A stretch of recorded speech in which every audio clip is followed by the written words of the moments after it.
कहते हैं कि मरने से पहले कोई इंसान कोई झूठ नहीं बोलता है। दरअसल जब किसी इंसान को इस बात का एहसास हो जाए कि वो मरने वाला है तो उसके मुंह से निकला हुआ एक एक शब्द की बड़ी कीमत होती है।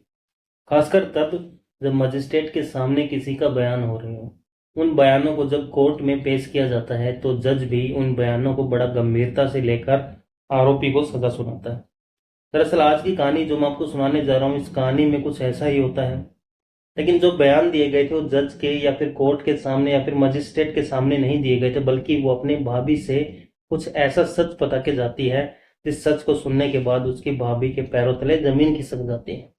दरअसल एक लड़की ने 7 जन्मों तक जीने मरने की अपने पति के साथ कस्में खाई थी, लेकिन वो अपने पति के साथ महज 7 दिन तक ही जिंदा रहती है। लेकिन 7 दिन उसने एक एक पल को इतने मुश्किल से जिया होगा, शायद आपको इस बात का अंदाजा नहीं होगा।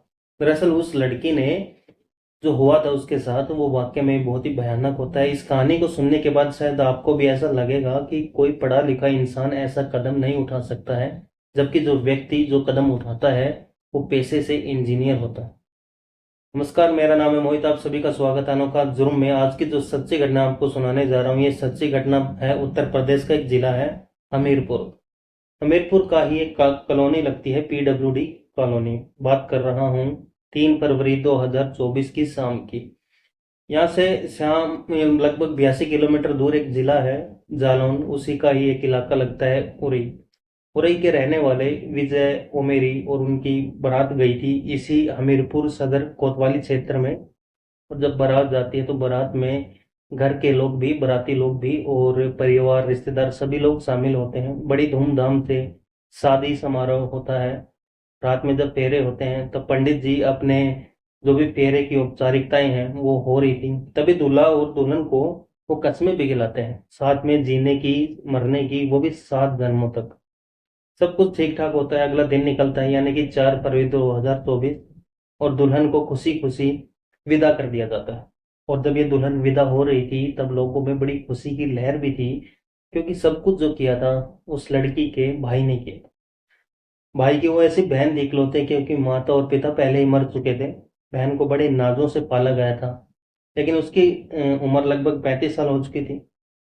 जब बहन विदा होती है तो काफी विलाप भी होता है और खुशियां भी मनाई जाती हैं, क्योंकि उसे तो ससुराल जाना ही था। अब लड़की जब ससुराल से विदा हो जाती है वहां से, तो वहां जाने के बाद उसकी जो शादी की पहली की सुहागरात की पहली रात होती है, वो रात इतनी भयानक हो जाएगी, उस लड़की ने इस बात की कभी कल्पना भी नहीं की थी। दरअसल बताते हैं कि जो दूल्हा होता है वो सॉफ्टवेयर इंजीनियर होता है, उसकी उम्र लगभग 35 साल के आसपास होती है। शायद स्ट्रेस की वजह से या फिर खुद पर भरोसा नहीं था, तभी अपने दोस्तों से कुछ ऐसा मशवरा लेता है जो शायद उसे नहीं लेना चाहिए था। दोस्तों से बातचीत करता है और बातचीत करने के बाद सीधा अपनी बीवी के पास जाता है और कुछ खा लेता है। बताते हैं कि ऐसा दावा किया जा रहा है कि जैसे शक्तिवर्धक उसने गोलियां खाई, और गोली खाने के बाद वो अपनी पत्नी के पास जाता है और उसके साथ सुहागरात बनाने की कोशिश कर रहा था। लेकिन पूरी रात निकल जाती है, वो अपनी पत्नी के साथ कुछ इतना गंदा, इतना घिनौना कृत्य करता है, जिसे जैसे कि कोई हवस का पुजारी होता है वो किसी लड़की या किसी महिला के साथ बलात्कार करता है। पूरी रात वो अपनी बीवी के साथ कभी प्राकृतिक कभी अप्राकृतिक यौन संबंध बनाता है। और जब उसकी पत्नी ने विरोध किया कि ये सब क्या कर रहे हैं, तो उसने अपनी पत्नी को पहली ही रात में उस दरिंदे ने से उसको पीटा भी, डांटा भी, मारा भी। लेकिन जब तक उसने उसकी हसरत पूरी नहीं हो रही थी तब तक वो उसके साथ ऐसा ही गंदा और घिनौना करते करता चला जाता है। पहली रात थी, उसकी पत्नी विरोध भी नहीं कर पाई। पत्नी का नाम दरअसल आरती ओमेरे होता है। आरती ओमेरे से बात का विरोध भी नहीं कर पाई, क्योंकि पहला दिन है, ससुराल का कुछ कहेगी तो शायद किसी को बुरा भी लग सकता है। और कहते हैं कि ये तो सब एक प्रक्रियाएं होते हैं, उस प्रक्रियाओं से गुजरना ही पड़ता है। अगला दिन निकलता है। दिन निकलने के बाद उसकी तबीयत थोड़ी बिगड़ने लगती है, उसको उल्टियां होने लगती हैं। वो समझ नहीं पा रही थी कि उसे हुआ क्या है। इन फॉर्मेलिटीज के तौर पर जो छोटी मोटी डॉक्टर को बुलाकर दवाइयाँ दिलवानी थी वो दिलवा दी जाती है। फिर एक और रात आती है। जब दूसरी रात आती है तो उस रात में भी कुछ उसके साथ ठीक वैसा ही होता है जैसा पहली रात में हुआ था। दूसरी रात में भी शक्तिवर्धक गोलियों का प्रयोग किया गया। उसके बाद फिर उसके साथ वही शारीरिक संबंध बनाए गए। उसने विरोध भी किया, लेकिन विरोध उसका कुछ काम नहीं आ रहा था। और उसके साथ जैसा घिनौना करते हुआ प्राकृतिक अप्राकृतिक यौन संबंध बनाए गए और उसको बहुत बुरी तरीके से प्रताड़ित भी किया गया। दूसरी रात भी उसकी हालत बिगड़ने लगती है, वो परेशान होने लगती है। ससुराल में वो उसका दूसरा दिन था, इसलिए अपने इस जिंदगी से जुड़ा हुआ जो सच उसके सामने हो रहा था, पहली रात दूसरी रात वो समझ नहीं पा रही थी कि किससे वो क्या बोले और क्या बोले क्या ना बोले। दूसरी रात निकलती है, तीसरी रात होती है, तीसरी रात में भी यही होता है। और दूल्हा उसको जितना जी चाह रहा था उसके साथ प्राकृतिक जीवन संबंध बना रहा था और अपनी हवस को पूरी कर रहा था। उसकी पत्नी के साथ क्या हो रहा है उसके वो बिल्कुल भी नहीं पता था।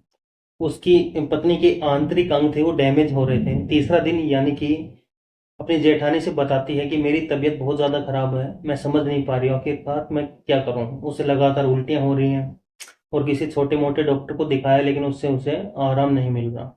उसकी जेठानी होती है, वो जेठानी लड़की के मायके वालों को सूचना दी कि तुम्हारी बहन की तबीयत बिगड़ रही है, समझ नहीं आ रहा कि आखिर बात क्या है, उसके आकर देख लो और हो सके तो कहीं इसे अच्छी जगह इसका इलाज करवा दो। लड़की वाले आखिरकार इस बात को सुनते हैं और उन्हें भी समझ नहीं आ रहा था कि अभी तो उसकी 2-3 दिन पहले यहाँ से विदा होकर गई है, लेकिन आखिरकार हो क्या रहा है। 1-2 दिन लग जाते हैं, लेकिन 7 फरवरी 2024 को लड़की का भाई उसके पास जाता है और उसके पास जाकर देखता है तो लड़की की हालत वाकई में ही बहुत ज़्यादा खराब होती है। लड़का समझ से परे थी वो, लेकिन वो अपनी बहन को यहाँ से लेकर सीधा कानपुर जाता है। कानपुर के एक प्राइवेट नर्सिंग होम में अपनी बहन को एडमिट करवा देता है। जब बहन का इलाज चल रहा था तब भाभी उसे पूछ बैठती है कि आखिरकार बेटा क्या बात है, तुम इतना परेशान क्यों हो, तुम्हारी तबीयत इतनी खराब क्यों हुई है, क्या वजह है। तो वो अपनी भाभी को पूरी कहानी बयां करती है कि उसका पति है, उसके साथ जो शारीरिक संबंध बना रहा था उसने शायद कुछ ऐसी गोलियों का प्रयोग किया जिससे कि उसकी तबीयत लगातार बिगड़ती चली गई। और उसने उसके साथ प्राकृतिक अप्राकृतिक हर तरफ से मतलब संबंध बनाए। डॉक्टरों ने इलाज तो शुरू किया था 8 फरवरी 2024 को। और इलाज जब शुरू होता है तब जैसे जैसे वक्त आगे बढ़ रहा था वैसे वैसे उस लड़की की हालत ज़्यादा बिगड़ती चली जा रही थी। वो समझ नहीं पा रही थी कि आखिरकार हो क्या रहा है, डॉक्टर भी नहीं समझ पा रहे थे कि आखिरकार इसके साथ हो क्या रहा है। तभी एक डॉक्टर ने भी उसके साथ रहते और डॉक्टर ने भी समझने की कोशिश कर रही थी। 10 फरवरी 2024 की दोपहर लगभग 3:30 के आसपास इस दुल्हन ने हमेशा हमेशा के लिए दम तोड़ दिया और वो मर जाती है। जब मरती है तो घर में रो रो कर लोगों का बुरा हाल हो जाता है।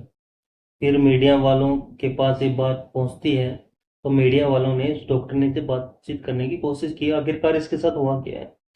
तब डॉक्टर ने भी दबी जुबान में अपना नाम न छापने की शर्त में ये बताया कि इस लड़की के साथ कुछ ऐसा हुआ है जैसे कई लोगों ने मिलकर इसका सामूहिक बलात्कार किया हो, सामूहिक गैंगरेप किया हो और इसे इतनी प्रताड़ना दी है जिसकी वजह से इसके जो शरीर के आंतरिक अंग थे वो भी डैमेज होते हैं।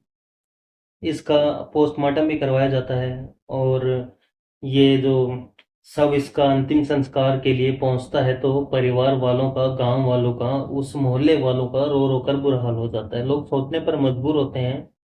जब भाभी के सामने एक मीडिया कर्मी ने अपना कैमरा लगाया, उससे पूछा कि क्या बात है, क्या आप बता सकते हैं। तब उसने बताया कि उसके पति ने कुछ शक्तिवर्धक गोलियां खाने के बाद उसके साथ शारीरिक संबंध बनाए थे जिसकी वजह से उसकी ननद की हालत बिल्कुल बिगड़ते चली गई और वक्त पर उसका इलाज करवा देते तो शायद वो जिंदा होती।